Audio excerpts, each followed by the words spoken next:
ತ್ಯಾಜ್ಯದಿಂದ ಶಕ್ತಿ ಸ್ಥಾವರಗಳು, ತೈಲ ಮತ್ತು ಅನಿಲ ಸೌಲಭ್ಯಗಳು, ಪೈಪ್ಲೈನ್ಗಳು, ಸೇತುವೆಗಳು ಮತ್ತು ಇತರ ಮೂಲಸೌಕರ್ಯ ಯೋಜನೆಗಳಲ್ಲಿ ವಿಶ್ವಾದ್ಯಂತ ಪರಿಣತಿ ಹೊಂದಿರುವ ಜಪಾನಿನ ಪ್ರಮುಖ ಇಂಜಿನಿಯರಿಂಗ್ ಸಂಸ್ಥೆಯಾದ ಜೆಎಫ್ಇ ಇಂಜಿನಿಯರಿಂಗ್ ತನ್ನ ಮೊದಲ ಸಾಗರೋತ್ತರ ತ್ಯಾಜ್ಯ ನಿರ್ವಹಣೆ ಯೋಜನೆಯನ್ನು ಪ್ರಾರಂಭಿಸಿದೆ.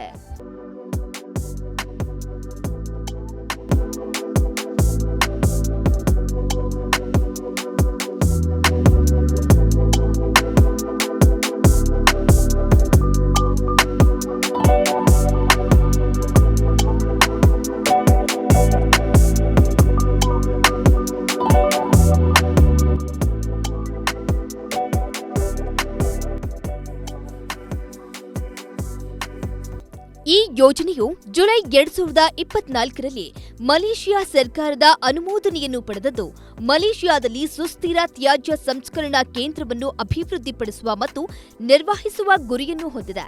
ವೈದ್ಯಕೀಯ ಸೌಲಭ್ಯಗಳು ಮತ್ತು ದೇಶಾದ್ಯಂತ ವಿವಿಧ ಕೈಗಾರಿಕೆಗಳಿಂದ ಉತ್ಪತ್ತಿಯಾಗುವ ಕ್ಲಿನಿಕಲ್, ವಿಷಕಾರಿ ಮತ್ತು ಅಪಾಯಕಾರಿ ತ್ಯಾಜ್ಯವನ್ನು ಸ್ವೀಕರಿಸಲು, ಸಂಸ್ಕರಿಸಲು ಮತ್ತು ವಿಲೇವಾರಿ ಮಾಡಲು ಈ ಸೌಲಭ್ಯವನ್ನು ವಿನ್ಯಾಸಗೊಳಿಸಲಾಗಿದೆ.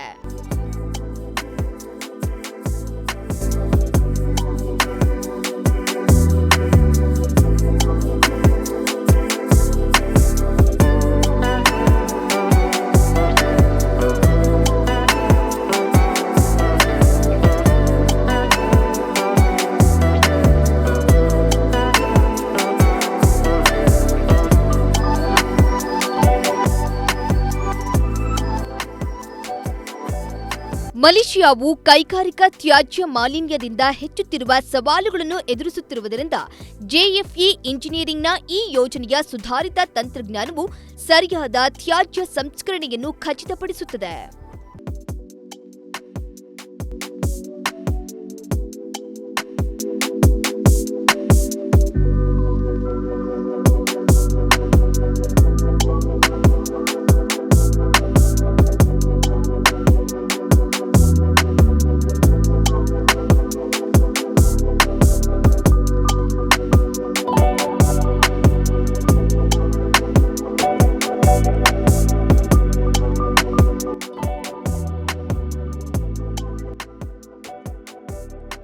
ಕನ್ನಡಿಗರ ಮೆಚ್ಚಿನ ನಿಮ್ಮ ನ್ಯೂಸ್ 18 ಕನ್ನಡ ಈಗ ವಾಟ್ಸ್ಆಪ್ನಲ್ಲಿಯೂ ಲಭ್ಯ.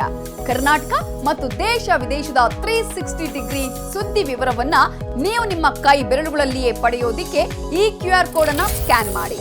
ನಮ್ಮ ಚಾನೆಲ್ ಅನ್ನು ಫಾಲೋ ಮಾಡಿ, ನೋಟಿಫಿಕೇಶನ್ ಆನ್ ಮಾಡಿ.